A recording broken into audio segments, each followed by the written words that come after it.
Matthew Broderick's going to be Thor in this one. That they're hiding that or something. I pulled that out of my. I meant to say. Whoa. I meant to say Ben Affleck's best friend. What's his name?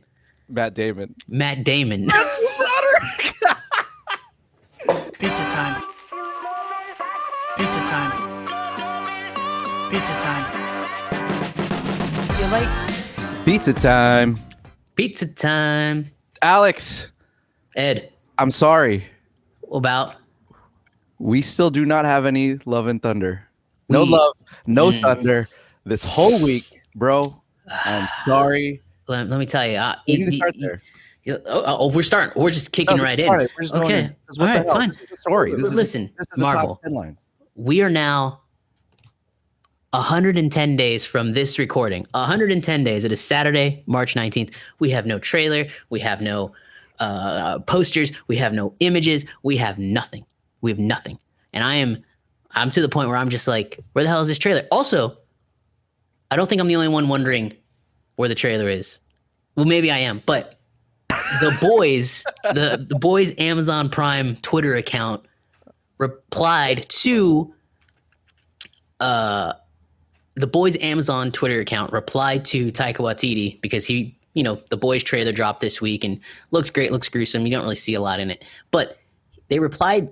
Taika Waititi said, "Oh, it looks awesome," and then they replied to Taika Waititi saying, "Hey, where's the Thor: Love and Thunder trailer?" Oh shit, are you serious? Yes. Get out. That is a real thing. People want to know where this trailer is. Guys, we're less than 4 months away from this movie coming out. Nothing. There's nothing. And there's nothing. It has officially beat the shortest wait time between trailer and movie for Marvel. So it was, like I said last week, it was No Way Home, and now it's this. No Way Home makes sense not seeing a trailer. There's a lot to hide. There's probably, go ahead. Look, there's a lot to hide. What are we hiding? What are we hiding? Loki? No, we don't know. A variant of Thor? Matthew Broderick's going to be Thor in this one. That they're hiding that or something. I pulled that out of my. I meant to say. I meant to say Ben Affleck's best friend. What's his name? Matt Damon. Matt Damon.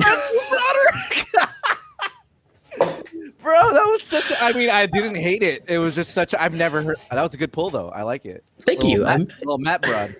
Matt Brod. Yeah. What does he do anymore? I miss that guy though. I don't know what he does anymore. He does like Broadway plays now. Anyway, to see him in Marvel would be fucking awesome. It'd be hilarious. But anyway, yeah, I'm just wondering where this trailer is. And again, I'm going to say this right now. It has to come out this week, or you're going to run into this problem because Disney Plus, we know we get a new trailer per episode for their weekly shows. So Moon Knight drops not this week, but next week. That means we're going to get a weekly trailer. So you're going to release it when there's a weekly trailer for Moon Knight? That doesn't make sense. And then on top of it, in April, you're going to be marketing the hell out of Doctor Strange. So if we don't get the trailer, I feel like we're going to be waiting until after Doctor Strange, which means just 2 months of marketing, which is weird. Just weird. It's very unusual, and I totally understand why you're panicking. And why it's unusual. It's just a concern. It sounds like a panic to me. It's concern. It's not a panic, man. This is a bit of an intervention now that I'm about to I'm gonna confront you with. No, but it's true. You're right. It is a really, really odd. But you know what? I bet it's like last week. I think it's one of two things. It's either that they're trying to hide something in that movie because it has something to do with Doctor Strange that we don't know yet, or there's problems behind the scenes. Well, what did Taika respond to the tweet? Do you know if he did? I don't know if he did. I'd be curious. Obviously not. Otherwise, it would be all over. I don't think he did. Yeah. So, but it's just, maybe you're right. Maybe Doctor Strange changes something big and they can't release a trailer for it. No, but at the same time, again, they have. Hasn't there been any teaser for any photo of armor or image of the one thing that I think we all really want to see is Jane, or is her name Jane? Natalie Portman. In some tease of the suit of like her and Mjolnir or the cat. Something like that. It's something you don't 100% expect by now. Yeah. There's nothing. I agree. I think It's super odd. It's done. It's shot. We've been following the production for well over a year now. What's going on? Those who follow on our Instagram, you'll see that I posted a little video of me kind of falling down the rabbit hole in the It's Always Sunny. Who filmed you, by the way? That's crazy. It was you. That was actually that was me. Oh, that was you. Anyway, we posted that video of me going down the rabbit hole, and I went even further down the rabbit hole. Spider-Man, like, we got the title back in February of last year, so that's when they started technically promoting this film, and then we got images from that movie. So, like, it wasn't just nothing, just bare nothingness. Now, again, we also haven't seen anything from Black Panther, literally nothing, and we also haven't seen. That makes sense. We know that. Why, right? They're keeping that movie way under wraps, and that movie's had some production issues with Letitia Wright's injury and COVID shutdowns. Yes. Speaking of production issues, did you hear what happened? It's not necessarily connected to Black Panther, but it kind of is. But did you hear what happened to Ryan Coogler? Oh yeah, that's how he got held up at he was like detained. They thought he was the bank robber. Yeah, they thought he was a bank robber. Isn't that crazy? He's at this point, like, everybody's wearing a mask, and like, and I was like, what is happening to this production? chill bank teller. That was not a great look for that. No, bank. I think it was Bank of America too. So not a good look for Bank of America. Maybe. Yeah, but he released a statement, said we came to an agreement. He kind of, in his statement, he kind of seemed annoyed that it got public, because he released a statement saying we came to an agreement there and everything was fine. It was like something that was very to the point and quick, and dismissed it. Nah, it wasn't like a thing. He said it should have never happened, which probably shouldn't, and definitely shouldn't. Good.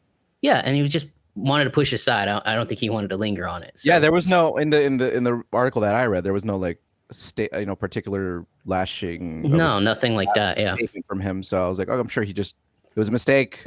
Yeah, yeah, bad mistake. But anyway, yeah, that's Black Panther has been hit with so many issues. Obviously, you start with Chadwick Boseman's death, and then they had Letitia Wright. She had an injury on set, and apparently the injury was supposedly much worse than they ever expected it to be. So she had to leave for like 3 or 4 months to heal, and then come back. And I think they're very, very close to wrapping the film. But again, Marvel, I think, wraps their films a year in advance. So they have post-production ready to go and everything is moving. So this is a tight deadline. But yeah it's very again, tight. The Marvel marketing, it's not so much a concern. It's more of like, I do feel like they've backed themselves into this corner where you don't look, if you release a Thor trailer, you in theory kind of do lose a tad bit of interest without seeing something new for Doctor Strange. If you release a Thor trailer, then you have to release something new for Doctor Strange. It's like a battle to keep everything in the forefront of your mind. No, for sure. And again, the last time we saw Thor was 3 years ago now. Right, flying off with the Guardians. Any of that. So I think we've seen more from the Guardians set than we've been from the Thor. I think we have, yeah. So it's just an interesting little thing that's happening. So I think that the trailer has to come out this week. This is the last time they know it. And they, like you said last week, they know what they're doing there. They're good marketers. That's part of me I'm like, I'm not worried, because it's like, Kevin's had us in his soft for a long time now. We both didn't like Black Widow, but we both agree that the trailers for Black Widow were absolutely fantastic. Oh, they're so good. Yeah, those were fantastic trailers. Yeah. And so like, they're again, it's not like Black marketers. Like any of these movies are absolute poop, except for that's not what we're saying, but they know how to market their films. But anyway, that's my little spiel on Thor: Love and Thunder. It has to be this week. If it's this week, I'm gonna post a clip. I'm gonna post this clip. I was right. You son of a bitch. I was right. I fucking know. Okay? I was right. That's it. Don't do drugs. Next subject. All right, let's move on. All right. Well, more on to Marvel news. We are moving on to Miss Marvel. Her first trailer drop this week is the next Disney Plus show. It's coming out after Moon Knight. June 8th. Is coming out soon. Yes, Miss Marvel's coming out June 8th. So it's going to be right after that. And it stars the first What is she? I know she's Muslim, but I don't know the Muslim exact. actress. Yeah, Muslim American superhero. Right. Is there another Muslim superhero? Maybe not. But it's one of those. Not yet. No. Not on TV. Not on TV. Yeah. Her name's Iman Vellani. Iman. It's probably Iman Vellani. You got it right. Yes, sir. Vellani, playing Kamala Khan, Miss Marvel. Again, I don't know much about Miss Marvel. Didn't read the comics, but this looked interesting. It dropped its first trailer, and what was your thoughts? I'll start with you. I have concerns about it. It looks just okay. Like typically the trailers look really good, and when I say it looks just okay, like the acting doesn't look great. Right.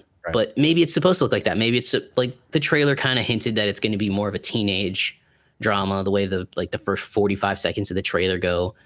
And I don't know, it's got me a little bit worried. I don't know if like Kamala Khan, she has really cool powers. She's a lot like Mr. Incredible and can like manipulate her arms and grow like massive arms and stuff. And she kind of got the the rough end of the stick with the Avengers game that came out like a year ago.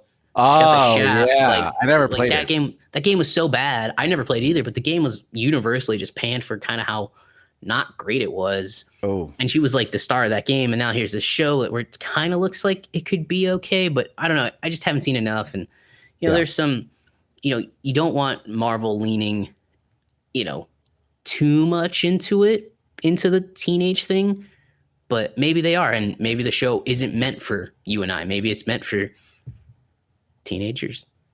Yeah, maybe it does have that sort of I want to say like it's a Netflix teenage drama feel, where it definitely has that feel mixed in. It has like those really cutesy graphics that like the little bubbles that pop up and like it's very cutesy and fantastical, like trying to capture that growing up feeling, that coming of age feeling mixed in with this Marvel basically. Right. And I don't know how I feel about it yet. It doesn't look particularly horrible or bad. It's just very, I don't know, it almost seems a little out of place. Like I don't understand where this sort of fits in the long run of things. Like the thing that when you look at the slate of Disney Plus shows that have come out so far, you kind of see where they kind of fit and where it adds up possibly to the bigger thing that's about to happen. But with this, I'm not really sure. She's a young woman and she's clearly trying to she wants to be a superhero. Yeah, she's clearly a big Captain Marvel fan. I mean, which is weird because like, how do you know so much about Captain Marvel? She's only been on Earth. For what, like a year? That's true. That's a weird thing to me. Well, no, because we never, you're right. You go back to 1995 when Captain Marvel takes place. I think it's 1995, 1990s, whatever that is, 90s, right? So you go back to that, like she wasn't alive, and she left. Up until that point, nobody knew about Captain Marvel. So how does everybody know about Captain Marvel? That is such a good point. I didn't even. I get the point. Yeah, I get the connection. You're like, oh, I look up to her. Sure, that's fine, but like logically, does it work? And it does seem like the writing isn't great. I mean, there's a line in there. She's like, girls like me don't become superheroes. But it's like, well, I mean, if you live in this Marvel world, clearly anybody becomes superheroes because you've seen Captain America. Right. He was this puny kid from Brooklyn that became a superhero. They're Peter trying Parker.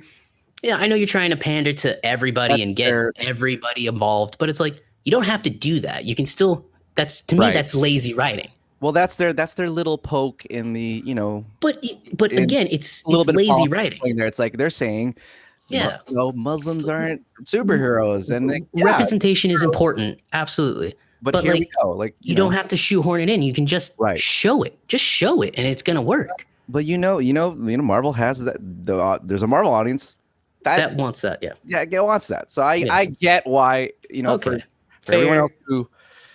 Don't get me wrong. It doesn't bug me from like the representation point or anything like that. It bugs me from like a lazy writing. Exactly. No, I agree. A lot of that and a lot of it does sound it sounds a little pandery, it sounds a little lazy. Yeah, because it's not it does. I mean, it's fine, you know. I mean, it is what it is. I'm not saying it's not necessary, but you know, when you put that up against other parts of the actual movie or film or show of itself, it sticks out. Like you can just it just sticks out. It's like a sword that you're just like, ugh, why did they do that? Yeah, exactly. And so it's like Anthony Mackie's speech at the end of Captain Falcon and Winter Soldier. Like that was a terrible act. Like I think about that speech like once every week. I want to make a montage of greatest movie monologues of all time, and then have that at the end. Yeah, that wasn't great. The best monologue. It makes me laugh so hard, and I love it. Yeah. Anyways, back to Ms. Marvel. Okay. The curious thing I have about Ms. Marvel that it doesn't have on these other shows, it doesn't have any big name actors at all. Hey, you're right. Other person. That's a good point. Not one. And that was one of the things I was like, oh, huh. Not that it has to, but when you look at the other shows, when it's connected, someone in that is a little bit, you know, a A-lister of some sort, someone popular, someone you know.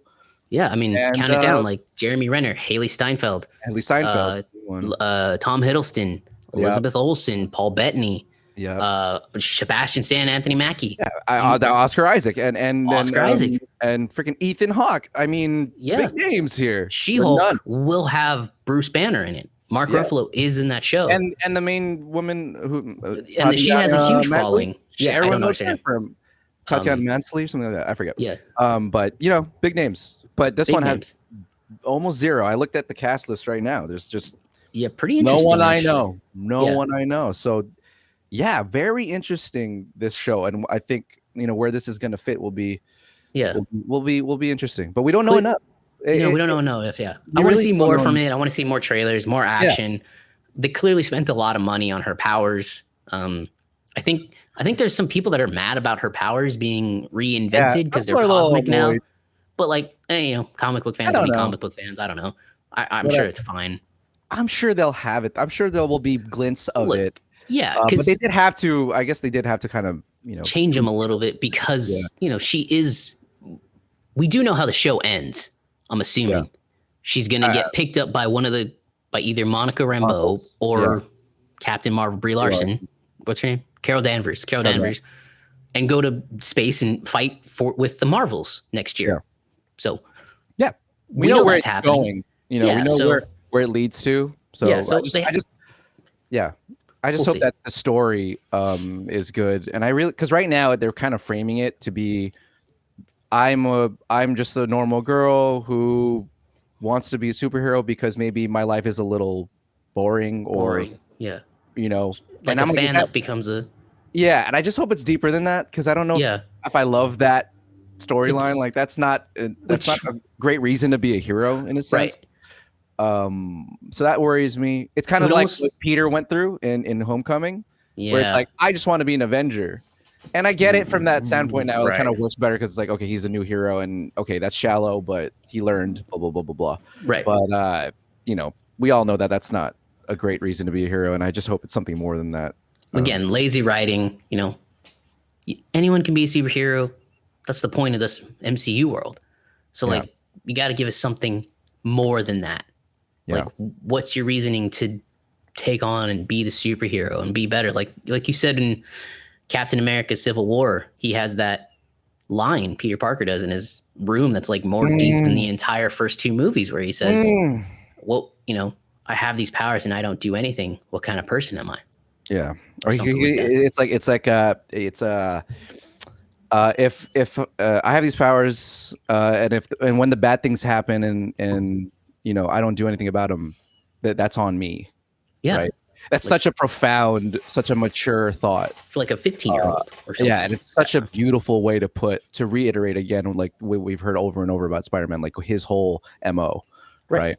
Which again, it just didn't line up with like the next two movies. It's like, how does someone that much, that's such like, I've never said that in my life, like come to that sort of realization. Yeah. And then Homecoming and Far From Home is just making all these stupid ass mistakes anyway. Yeah, retconned it pretty hard. But you know, hey, Marvel's earned a fair amount of lenience. Everything they put out is pretty good. So I still think it'll be good. The actor seems to like have like a great excitement for it. Yeah, charm. That's the word I'm looking for. So yeah, I'm excited for it. So we'll see what happens. It just like we've said, it does seem like there's a tad bit of lazy writing in this one, but it could be because it's a teenage thing. And again, how does she fits in with the Young Avengers clearly, but like, how does it fit into the overall world? Yeah, so we'll see. Yeah, we'll see. Could be Anyways, interesting. that's Miss Marvel, and our last bit of sort of newsy kind of stuff. Right. Better Call Saul. Final season 6, baby. Yes, sir. It is happening. Yes, sir. Finally. The final trailer came out a couple of days ago, earlier last this week.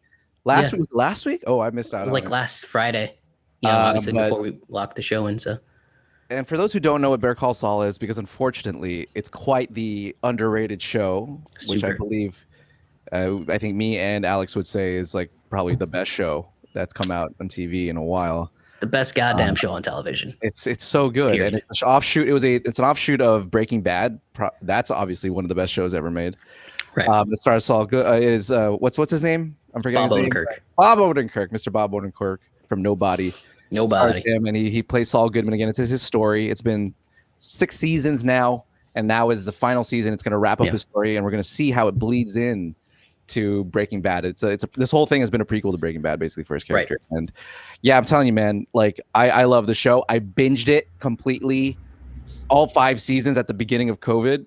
And when I say binge, man, I've never binged a show for 5 seasons quite like this.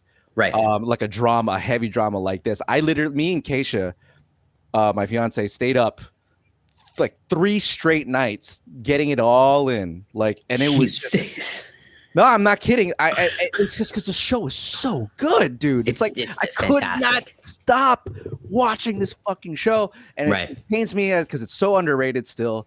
It has a huge fan base. It really does, but it's not in the. It's still not. It's not in the mainstream. Like the mainstream, it's not. Yeah. And people talk more about Ozark or Stranger Things. It's still better than all of them. Better than those shows, and not that those bad shows are bad, right? And this show is just next level. It really is. Anyways, I can't wait for it. I like the trailer. What did you think of the trailer? Are you excited for season 4? I thought the trailer was good, man. I think it's I can't wait to talk more about it when the season comes out and like do a little talk about it. Maybe conversation Breaking Bad versus Better Call Saul. But man, the trailer was so good. It's just this like perfect ominous tease. Without ruining anything, Saul's life has really gone from a nobody to a somebody in the span of not a lot of time. It's to see the development of his character and and we know where he goes. We know where he lands because we've seen Breaking Bad. But I completely agree. I'm so excited for the show, the final season of the show. I'm a little sad. It's one of my favorite shows of all time. One of my favorite shows of all time. Like I can't get past. Yeah, that and Justified. Justified for me. If you've never seen Justified, go watch it. Go watch Justified. I can rewatch that series over and over and over again. Anyway, are they bringing that back? They are.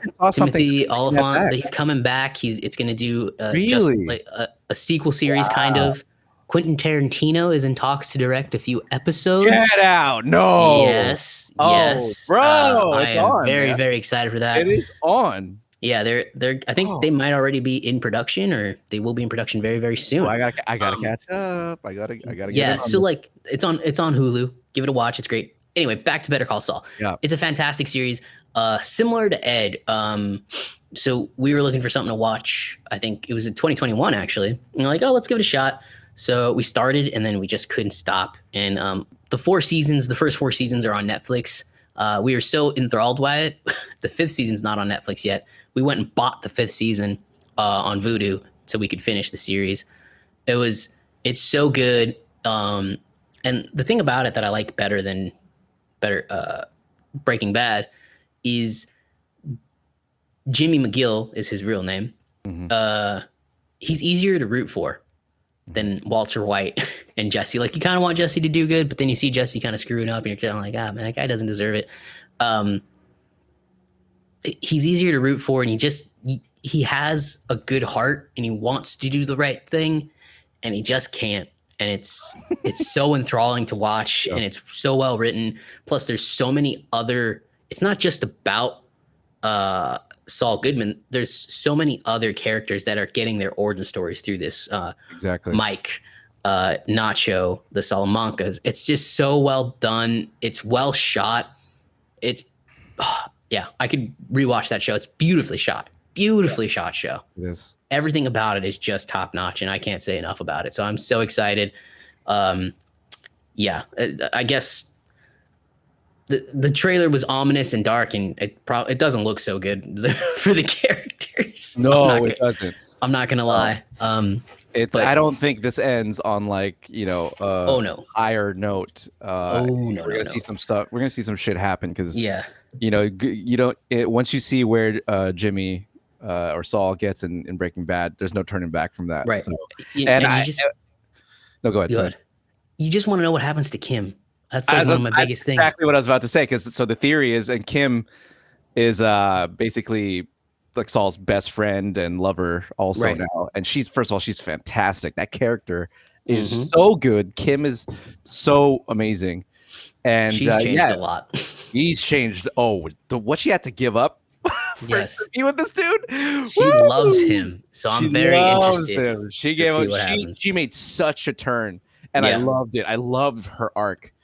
But if anybody's like, just watch the show because it's so good. But anyways, like everyone's wondering what happens to Kim because Kim is not, at least on camera, in any of Breaking Bad. So read between the lines. What happened to Kim? Not on camera at all. Also. I'm very, very interested. The very start of each season starts with a black and white flash forward. Yes. You're seeing what Jimmy McGill and Saul Goodman, same person, what they're up to. And the first scene of the series is him at a freaking Cinnabon, which he makes a joke about in like season 3 or 4 of Breaking Bad. About doing it. Yeah. About also these correct me if I'm wrong. These take place after Breaking Bad, correct? The flash forwards? Yes. In black and white? They're even after Breaking Bad, yeah. He's on the run. He's hiding because if you've seen Breaking Bad, you know how bad that ends for, everybody. Yeah, everyone. That was a bad ending. Anyway, there's in this flash forwards, and like every season, it's like a 7-8 minute little flash forward in black and white, really well done. And then all of a sudden, things start to ratchet up, and I think he looks worried that someone might know he's been hiding out, and I want to see how that pays off as well. So it's a lot of stuff to wrap up, but I'm very, very excited for the show. I don't know if any other show has done that, but what a brilliant piece of filmmaking choice to do that. To like, hey, we're gonna have a short like side sequel of a story for Jimmy in the beginning of every season. Just to kind of keep you there, that little extra cherry. It's just so good. I mean, the team behind Breaking Bad, man, just Vince Gillian, dude, brilliant storytellers. Like seriously, like one of the best ever. And even El Camino was great. El Camino was awesome. They just understand the tone. They understand perfect pacing and mixture of humor and action and all of it just is a beautiful symphony of this world. It's so good. On top of it, one of the worst things for both Ed and myself, because we'll just completely and totally, it can ruin a show for us, is a filler episode. Yeah, of course. It's one of the worst things Hollywood does, and they do not do that. Everything matters. Everything has a point. Everything. And I think they do it because they're able to pull this off in Better Call Saul, because there are so many characters that you can show a background to, show a story to. There can be an episode here with maybe like 3 minutes of Saul Goodman actually on camera. And you don't even notice it. It's not a filler at all. Fine. Yeah, you're so enamored and enthralled by every single character. It is such a great show. It's such great character development. You don't see it much anymore in Hollywood. You just kind of get this nonsense, and you get dumb filler episodes. and this is great. This is fantastic. Dude, that is such a great point. I haven't even thought about. You're absolutely right. And that's probably one of its strengths, or one of the things I would put it above Breaking Bad, is that because Breaking Bad had some fillery episodes that were still good, better than most shit on TV. But you're right. Like when I watch Better Call Saul, I don't think I could say that there's any episode that felt like filler even once, which is probably why I binged the fuck out of it. Right. Oh my God. Yeah, you're so right. I can't think of a filler episode at all. Yeah. I think there's like 1 or 2 filler episodes of Breaking Bad. Yeah. They get like this comedy kind of thing going and stuff. No, there is no filler episodes at all. Absolutely right. You're Everything is right. To a point, and again, it does ratchet it up to the next level, because only the best shows, even like some of like the greatest shows of all time. What's it called? Oh yeah. What's that show that everybody hates the landing of? Game of Thrones. Game of Thrones had a bunch of filler episodes. We're gonna be started on that. Yeah. They only had like 13 episode seasons, but this doesn't. Lost also had a ton. One of the greatest had a ton of filler episodes. Yes. Like 23 episodes, so that makes sense to me. Yeah. Season, so that's fine. But that's why, that's why these shows succeed when it's 13, 10 episodes versus, and even Marvel with 6 episodes still kind of, there are one or 2 filler episodes where you're kind of like, come on. I agree. There is. And even it's such a tight season, there's still one episode maybe that feels like, do we really need to do that? I guess. Yeah. Did he need to go LARPing with the police officers? LARPing. To get his gear back? Yeah, I didn't love. The more I think about it, I didn't love Hawkeye. I think it really is the weakest series. We're gonna have to have a talk on that, because we haven't had one. Disagree. No, but we'll have to have a talk on maybe after Moon Knight finishes. We'll do a little ranking of. We can do Disney Plus shows. A little retalk on the whole thing. Little break. Yeah, because I think Hawkeye would be higher up for me than. No, that's fine. That's fine. I mean, I get it, but I wasn't enjoying that show at all. Anyways, we'll talk about it another time. But no, that's a great point. God, that is so good. The only other show I can think of that actually didn't have any like fillery episodes was the first season of True Detective. Those first of all, again, also one of the greatest shows of all time. Yeah, seasons. Yeah, let's be clear. There's just no air to breathe in the best way. It's like you just keep going. And Chernobyl. Did you ever watch Chernobyl? I actually haven't seen Chernobyl. I've been trying to watch. That's another very good one, but because of the content material, you can't really have a filler episode. Right. But that's a great one. So the filler episode is something in Hollywood that they put in to get something to 8 episodes, 9 episodes, whatever you need it to fluff. be. Yeah. It's just fluff, and you don't need them, and that's why Better Call Saul works. And it really does. Show on television. It is 100% still to this day, ever since I've seen it, probably the best show on television. Like I still can't think of, everyone will throw Game of Thrones in there. Everyone knows how I feel. If you know me, knows how I feel about Game of Thrones. Whatever. Overrated. Yeah. But it's the best show I think since its own show. I think it's the best show since Breaking Bad. Talk about like really quality shows that like entered the zeitgeist and made the difference. There's nothing that I could put up above it still. I think something like the first 2 or 3 seasons of Breaking Bad was the only show being filmed on film. Is that true? I didn't know shot that on film. That's how much Vince Gilligan cares about it. I want Vince Gilligan to be making movies, man. I don't I wish the dude would just I'm just so excited. I just want to see what else he can do, because he's just so good.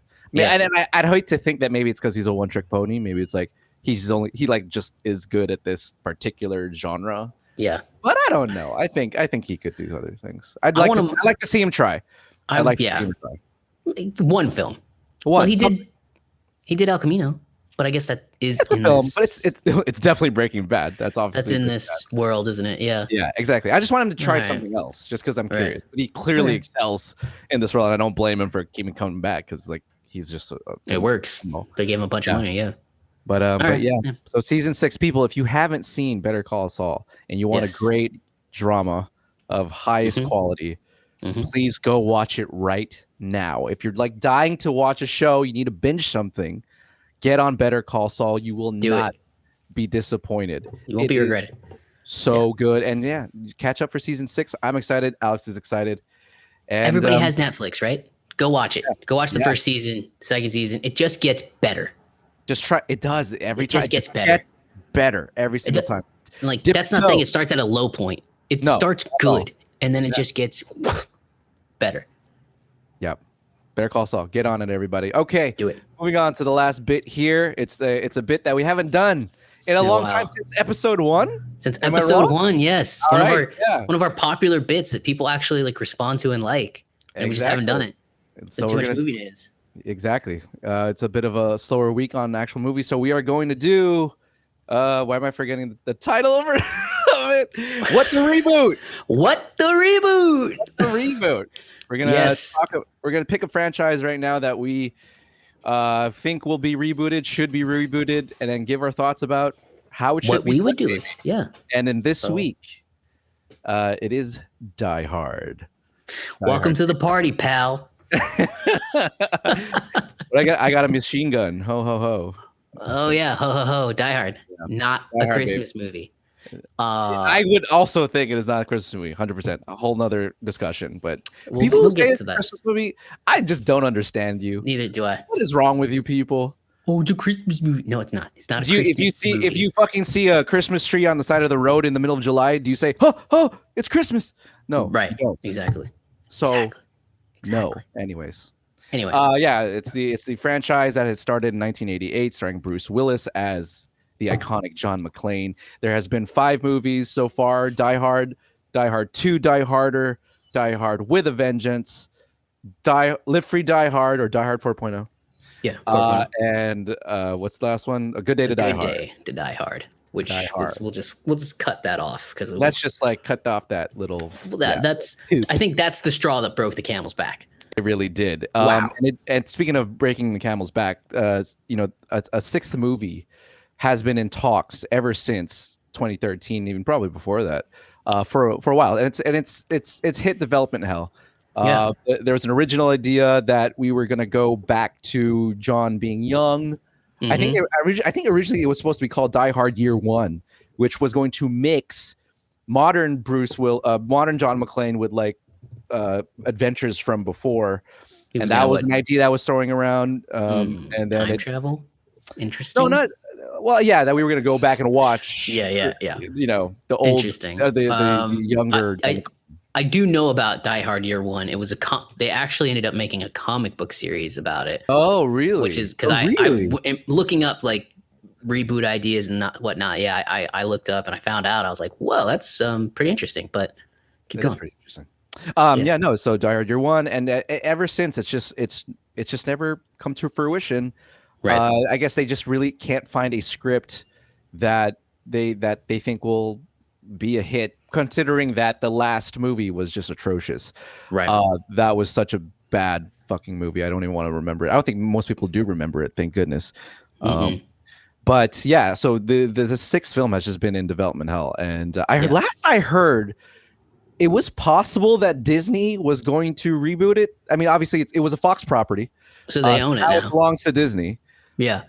There was inklings of like Disney still wanting to do something, that they were going to do a young John McClane. They were still going to go with and it makes sense. Like John McClane's old now. Bruce Willis is like 60 something, right? I mean, there's no way he's going to do the same things he was doing before.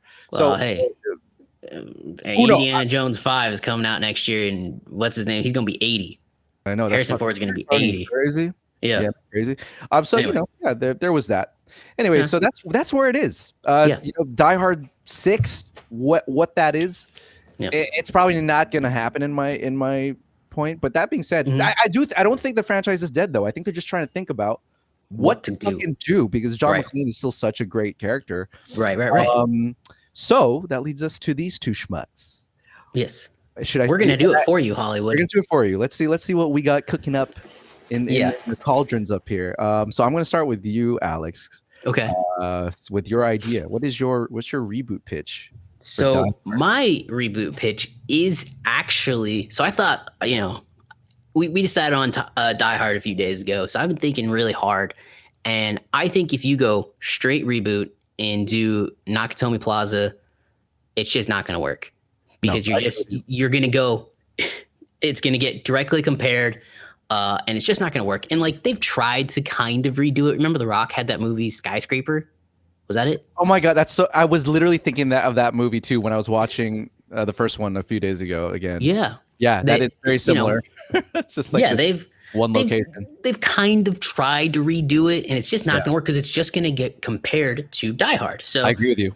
So my thought is more of the prequel route. I think we go back, and I'm setting this in the same time. So Die Hard takes place in 1988, right? Yes. So, put it in the 90s, put it in the whatever. And Nakatomi Plaza, that can actually be the sequel.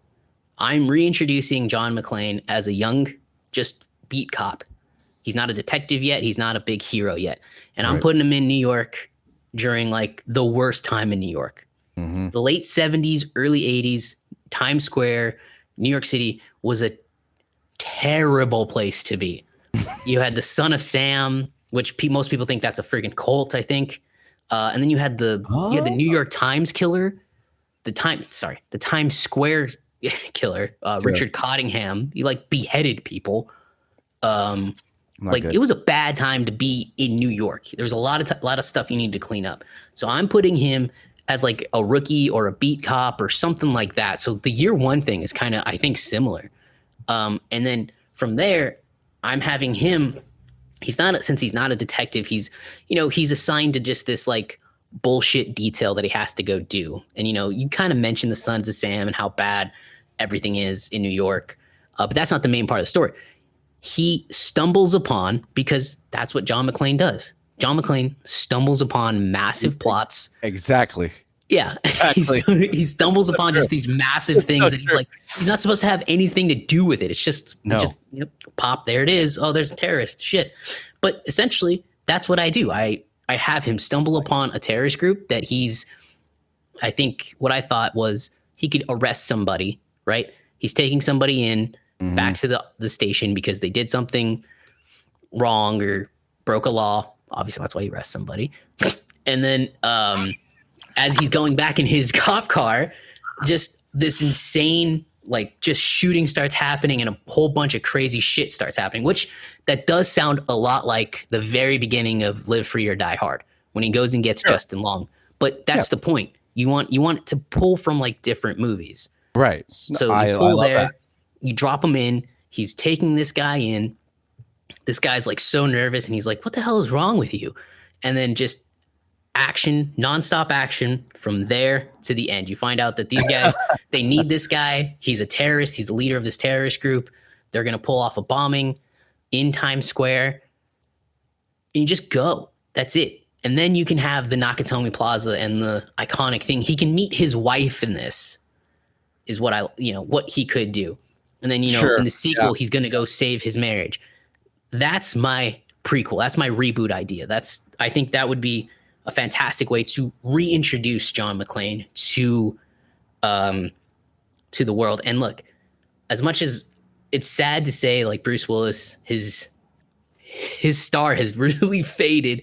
He's doing movies. He's like the new Nick Cage, basically. If anybody doesn't know, if you've been wondering where your Bruce Willis Phil has been all of these years, trust me, it's just not been marketed. But if you go online right now and you look up Bruce Willis films, recent ones, you will find quite the plethora of absolutely trash Bruce Willis films that he's shot in the last 10 years. He hasn't stopped, people. He has not stopped. He just hasn't been doing anything in the wider the general audience space. He's doing these B, C movies. Crazy. B is nice. But I mean, some of them are bad. I can't even name bad. Some of them. I don't name. Yeah. But it's like that B. It's that $5 bin at Walmart kind of shit. Right. And if you look it up right now, which I haven't, I should have. But there's a lot. Man, there's a lot. I'm gonna look A Good Day to Die Hard really ruined his career. Because remember, he made Live Free or Die Hard, and then he made Red, which was great. He made Red 2, which wasn't great, but it still had moments of fun, It's better than that last Die Hard film. That's for damn sure, right? So, and then that last Die Hard film just absolutely tanked his career. Good Day to Die Hard. You think it was that movie? You think it was that movie? What has he done since that movie? I agree. I didn't think it was like a career killer though, but it was so bad. So I don't know. Yeah, A Good Day to Die Hard came out in 15% on Rotten Tomatoes. Came out in 2013. Oh my god, 15%? Yeah, somebody thought it was decent. It was that bad, dude. Good Day to Die Hard. Oh yeah, that's bad. I remember absolutely just hating that fucking film. Yeah, Live Free to Die Hard. Live Free or Die Hard. I think that one's incredibly underrated. Dude, it's the best one. It's straight up the best one. It's one of my favorite action movies. I would agree. It is so good. It's got a better story than just being in Nakatomi Plaza. But yeah, we're getting off the track. But Live Free or Die Hard is the best one. Die Hard with a Vengeance is also very fun and very good. I would put that second best, and then I actually put Die Hard, the original Die Hard, third best. Bro, I couldn't agree with you anymore. I like the original Die Hard. Don't get me wrong, but they just got better. Is the thing. They just got better, and that when you rewatch Die Hard 1, you see kind of like, okay, this is like suffering a little bit from like 80s action, tropes and silliness, and like it doesn't move as quickly as the other ones, and so it's not bad. It definitely led the way, but man, it just got better. And so Vengeance was also really good. It has it's still rotten. I think it's like just below rotten. I think just below. Die Hard with a Vengeance is rotten. Yeah, that sucks. 59%, just below it. Yeah. Live Free Die Hard though, man, dude, this is like literally one of my favorite fucking action movies. It's so good. Anyways, it's same, man. It is 82% certified fresh. Hey, speaking of Justified, Timothy Olyphant. Timothy Olyphant as the villain was so good. He's a good villain, dude. I would argue that movie brought like the old and the new action sensibilities together the most perfect. Yeah. You had those, it looks like a modern film, and but it plays to the strengths of the 90s and the 80s still. Right. It's such a phenomenal action film. Because it came out in 2007. It came out around the time when that new stupid gritty action stuff was happening, which Bourne by the Bourne stuff has a place. I have a hot take. I can't stand any of the Bourne films. Really? I don't like them. I can't stand them.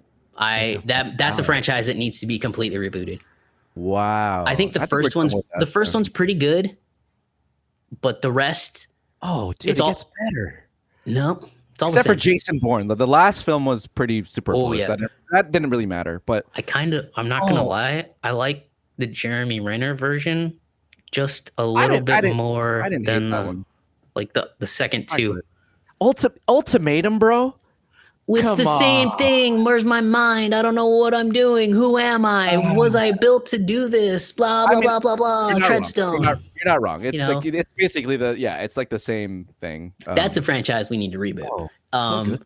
Anyways, I don't know. I think maybe it was the filmmaking for me. I did not like the cinematography and all that jazz. Anyway, that's neither here nor there. Back to rebooting Die Hard. So I'm going the requel way. Can you call it that? A reboot prequel? Yeah, prequel. Because I think that would work really, really well. And again, the point has to be you can't just go right back into Nakatomi Plaza. No, I agree with that 100%. And straight into it, because it's going to get compared to the original and it's going to fail.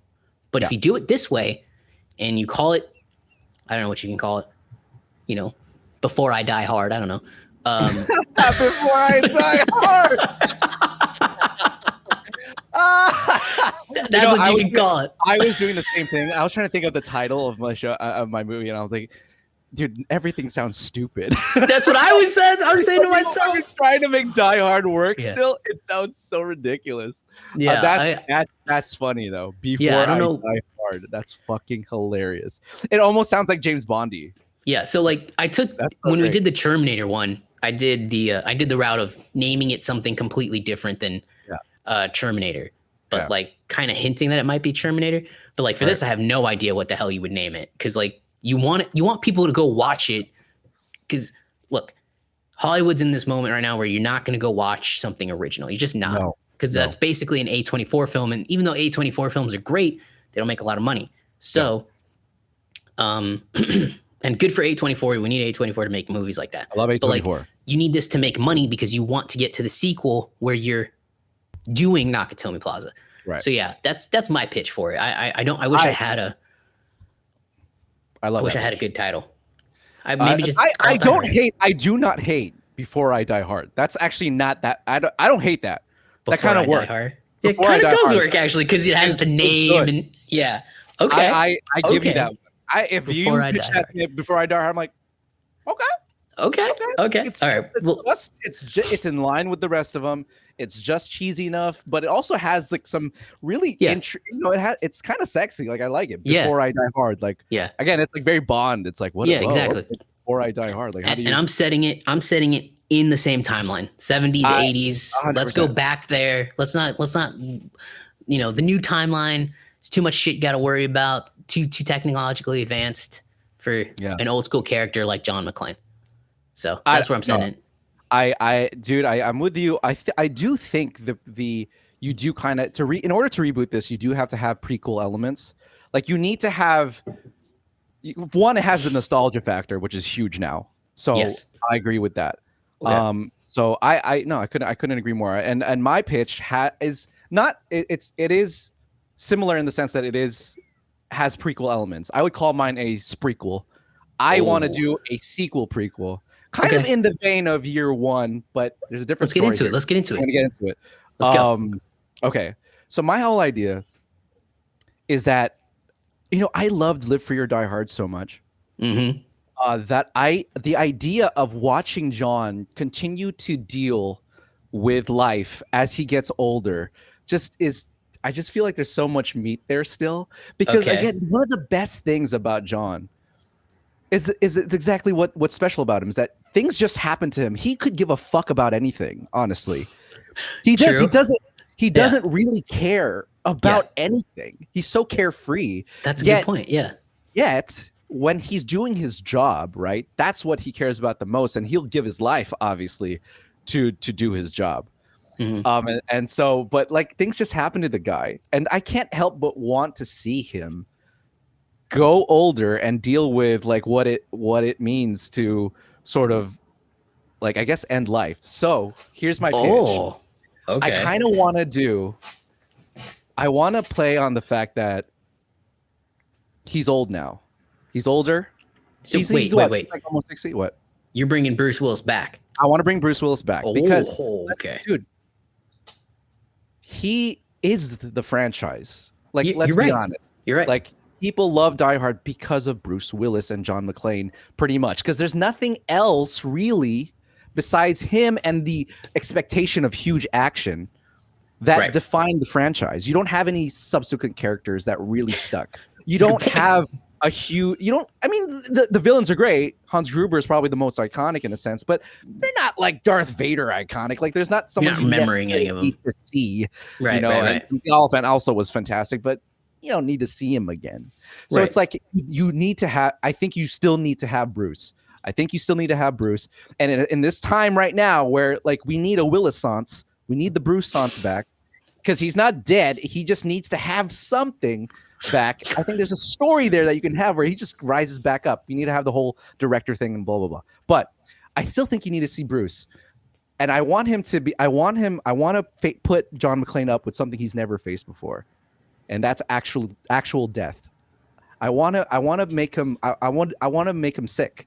Like, I want him to be at death's door, and I want him to actually have to face all the inner emotions that he's been holding back a little bit throughout all his life. That has to do with his family.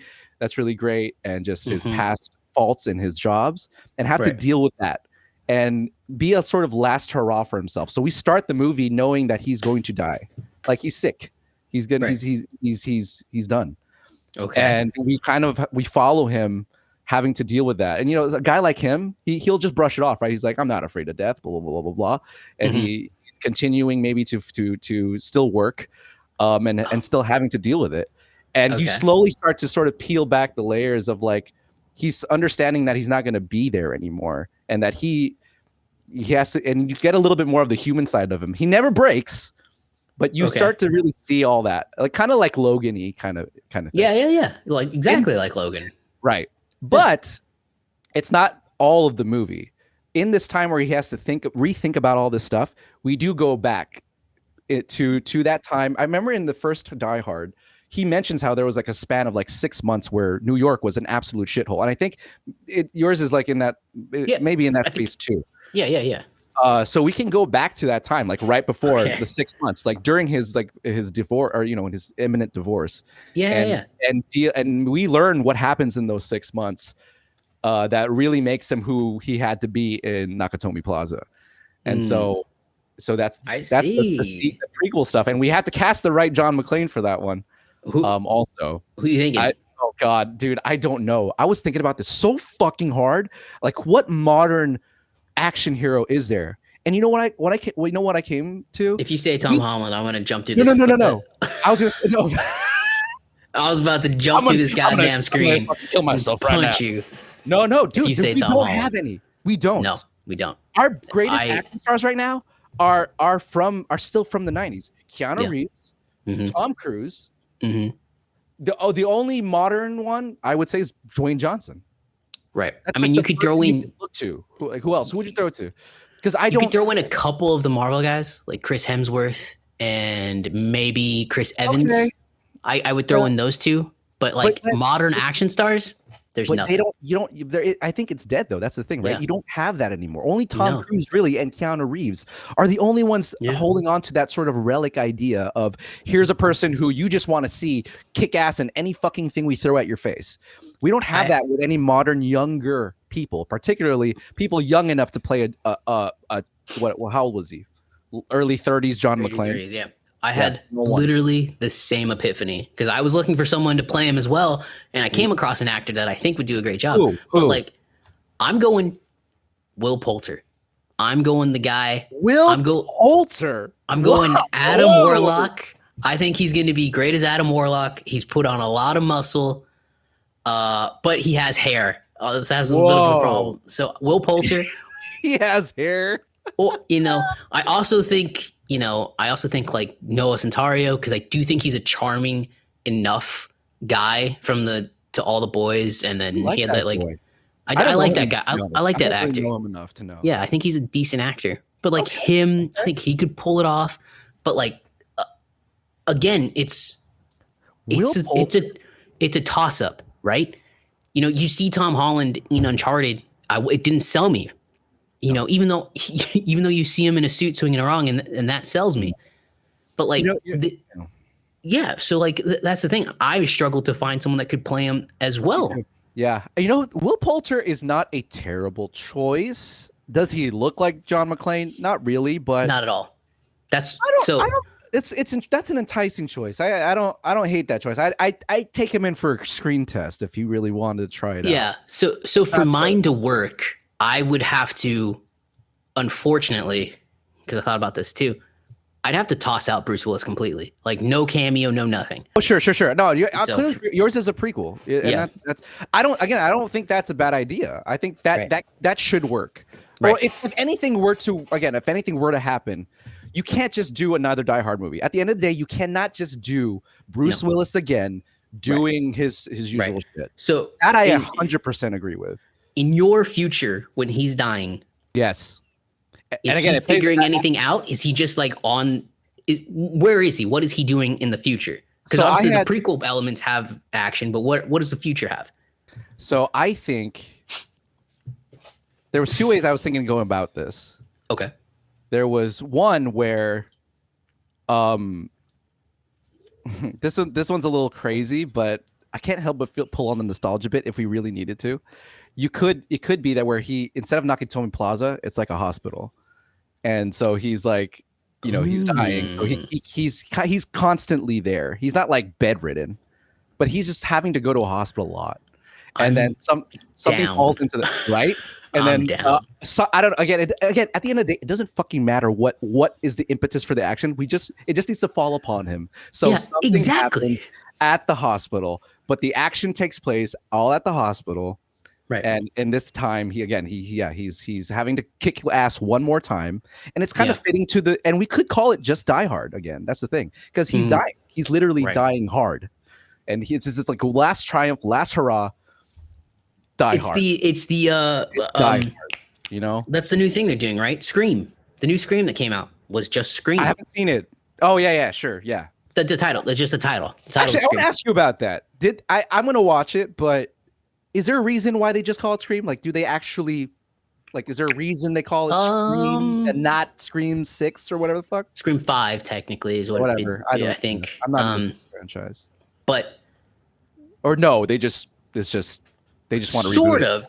You know how Scream is. And I think there's a video essay here that I kind of want to try to do. Scream has always been very meta.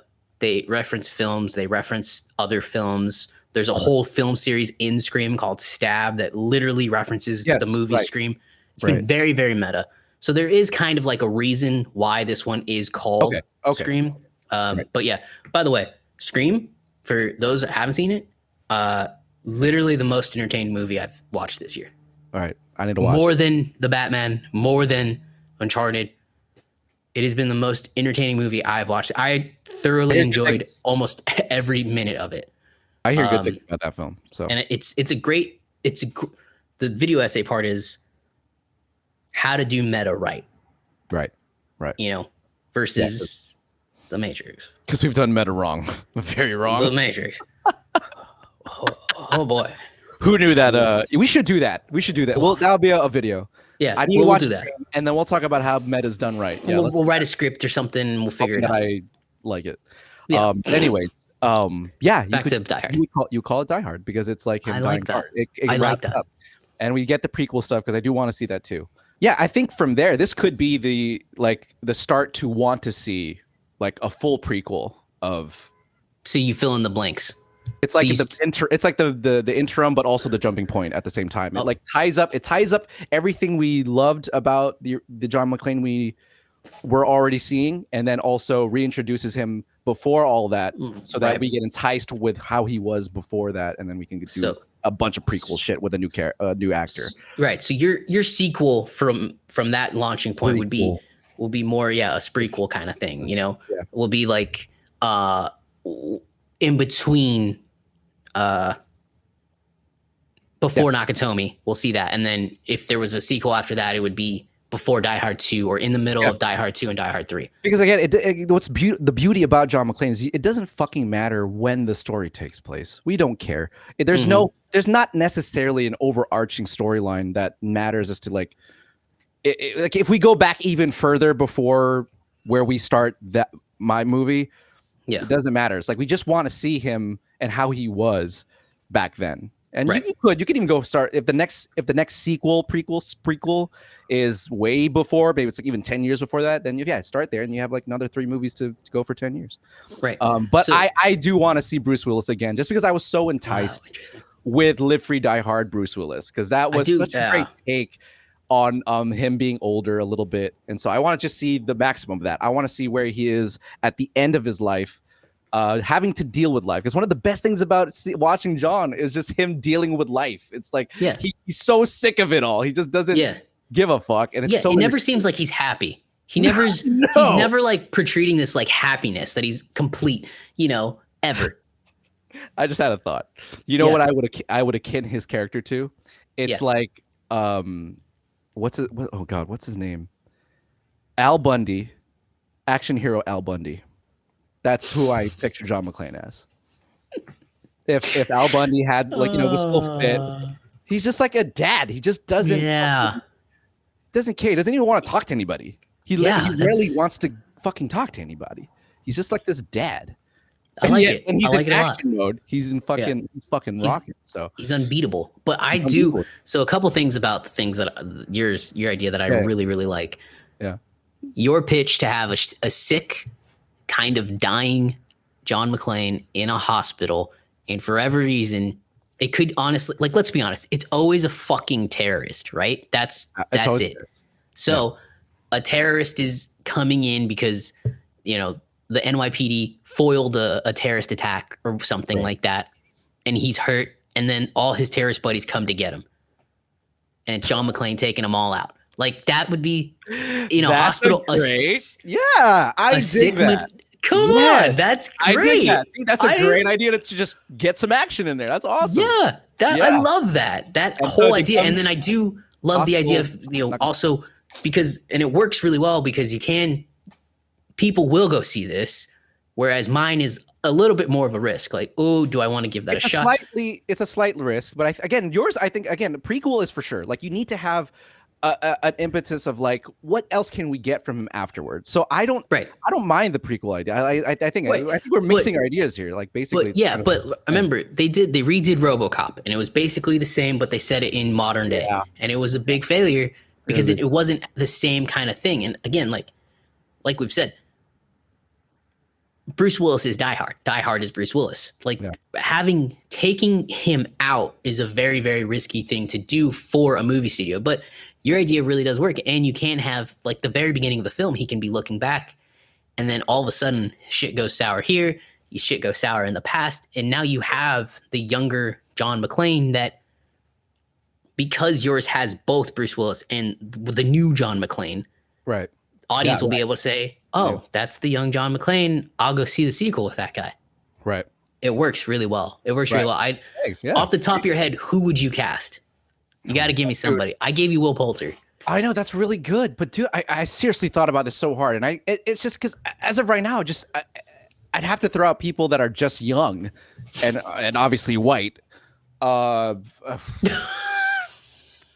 Because you got to match. Yeah. You can't just have a fucking woman John McClane in the back or something. Go back in time, and this is like a completely different race of a John McClane. Oh my god! It used to be Joan McClane. Oh, yeah. That's the surprise. Yeah. Oh man. That'd be fucking great. Dude, hold on. Give me a second, man, because I thought about this so hard.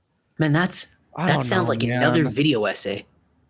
What happened to the action star?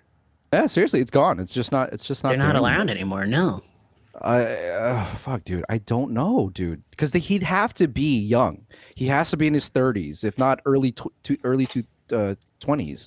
late 20s. Sorry. Right. Oh fuck, dude. Then there's just no one.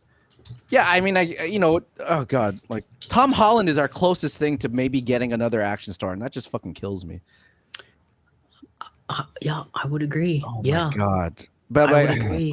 Like I can't even say Jason Statham. Like he's way too old now. He's way too old now. He's way too old. Yeah, but that won't work. But he also can't do an American accent. So that would have been out quick. But he would. I mean, he could have, right? He kind of has that sort of a young Jason Statham. Who's the kid that plays Shazam?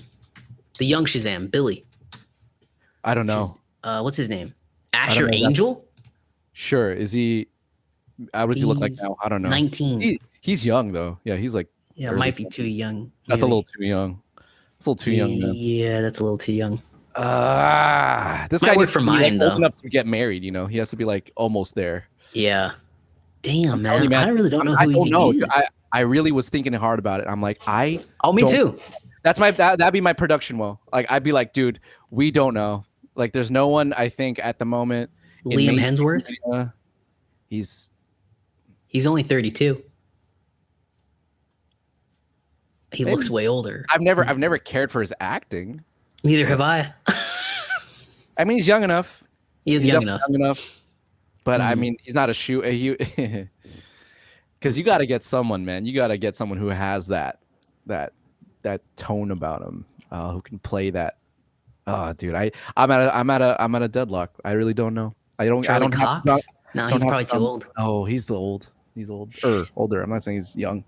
Yeah, we get what you mean. I'm telling you, this is hard. Yeah, I mean, so you do, but yours would be Will Poulter. Like if you had anyone. I'm going Will Poulter. I think he's going to be great as Adam Warlock. He's a great actor. He can have. I think. Look, Bruce Willis has kind of like that physical comedy at times.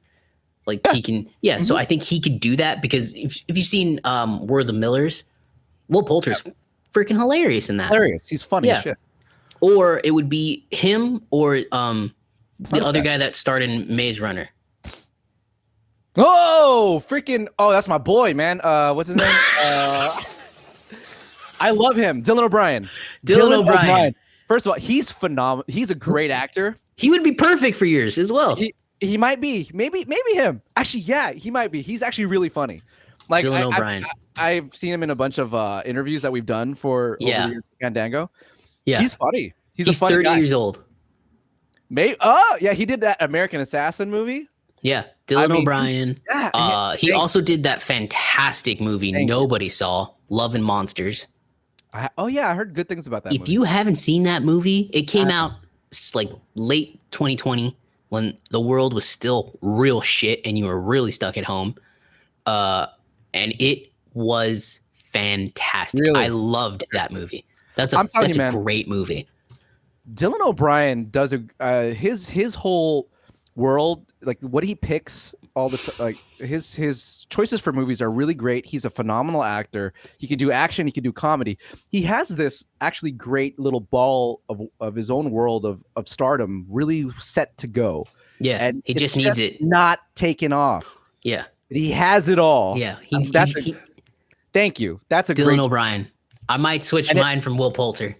And if nobody's seen the Maze Runner films yet, I know it sounds stupid, but those are like the best YA movies. They are. They have a great little bit of action, and they're great. Yeah, they're great, and he's really good in them. If you haven't seen them, so that's pretty clear. I had one other thing though that would be great for the whole prequel.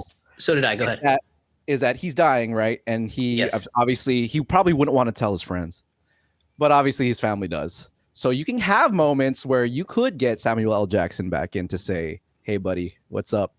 How you doing?" Oh, that'd be fucking hilarious. Even Justin Long, and even fucking who plays Mary Elizabeth Winstead. Oh yeah, all his kids. Who plays what? Who plays freaking? Oh my God, how am I forgetting his name? Who did Clerks and all that? Oh, Kevin Smith. You can have Kevin Smith also, just like you can have all these characters that we loved. Like just say hi, say what's up, how you doing? It would be really funny. Sorry, it would be really funny because he would be so grumpy about it. Yeah, he'd be like, "Oh God." Yeah, but you could totally have a bunch of dialogue that calls back. You could have that moment. I like that moments because he's dying. I like that a lot. Dying. Yeah. We're not saying here's like we're gonna see them again. It's like no, this is the final time you're gonna see these people, and it's just like a nice little bye. Yeah. From your remembrance, and then also here's your new John McClane. Anyways, right. Yeah, I don't know. That's I like that. my spiel. Yeah, but I like your spiel too. I like it. So I have one more question for you because I didn't tell you my director choice. My director choice would actually be Chad Stahelski. Sure. Yeah, I think that's a great choice. The John Wick movies have been set in New York City. He would be able to amplify that time in New York City and just make it really kind of dive into it and really kind of get the grittiness down, I think, really well. What about you? Zack Snyder. No, I'm kidding. No. Jump through the fucking screen, man. I tell you, I'm going to jump through this screen. Go ahead. No. I mean, there'd be a few. I mean, obviously, I think a gold standard would probably be James Mangold because of just the sort of Logan ties. He could obviously do it. Although he's doing indie. Yeah, he is exactly. Speaking of it, I forgot he was doing indie. He could totally be he could be that guy. I don't know. It could be that kind of feel for indie. Yeah, I think. Chad Stahelski, another one. Great choice. That makes sense. Lone wolf, quiet action man. He knows how to do it. Can see a lot of cool stuff there. Action man. Again, I would throw Len Wiseman back in there because who did Live Free or Die Hard. I don't know what he's done in years. Honestly, he's been pretty quiet. But dude, the guy just got it. He just understood Die Hard. He gave some of the greatest action scenes I've seen in any action movie, both practical and CGI. I mean, it was just so good. So I wouldn't be mad if they brought Len Wiseman back. So funny thing is, when we decided to do Die Hard, my immediate thought was to do Live Free or Die Hard. Reboot Die Hard with that movie. A young John McClane, a fire sale, all technology. Even now, it would be like Live Free or Die Hard would be even more poignant now. When everything is 100% connected. Your fucking car can be hacked, for Christ's sake. Like, I would do that. I would completely just jump off from that point, and then bring in Nakatomi Plaza, then bring Die Hard with a Vengeance in and have them running around, because I think that's a fantastic movie. But I think that's what I'm telling. I think that was the only reason I didn't do that or didn't pitch it was just because it's not bad. We wouldn't been introduced to him yet. Like you wouldn't know the character. Like you would have just had to go in knowing that this is now John McClane. John McClane, yeah. Right. But like I wanted to just start with a reboot with that. Say just essentially take that movie, move over in the time, and plop it. And that's the other thing I didn't like that I stopped with because I was like, if I did that, John McClane would have to be 2020, 2022. Yes, right. 2022. It would have to be that would be the new young John McClane. Right. But I think that's an idea too. That's not a bad idea actually. That could still work. That could absolutely, particularly now. That's an idea that could totally work right now. Yeah, that's not a bad idea. Just everything. TVs are smart. Everything's connected. TVs are smart. Microwaves are smart, like straight up. Oh yeah. Yeah, everything's smart. Fucking Amazon, man. Turn it off. What if it was about Amazon? That'd be fucking awesome. Or like an Amazon company. Like you mean like Jeff Bezos is the bad guy? A movie type Amazon. Yeah. Yeah, dude, people would love the shit out of it. Oh, you kidding me? Yeah, people would love the shit out of a movie version of Amazon. And Jeff Bezos. Oh yeah. Amazon would be like, hey, wait a minute. You know what? We're gonna buy this. Fuck it. Put it on Prime. I mean, dude, Jeff is that kind of guy who just probably wouldn't give a fuck. He'd be like, that's fucking hilarious. Let's do it. Yeah. Because we all know he's not actually trying to take over the world, people. You fucking psychos. Anyways. Yeah. All right. All right. Yeah, I think that about wraps up our idea.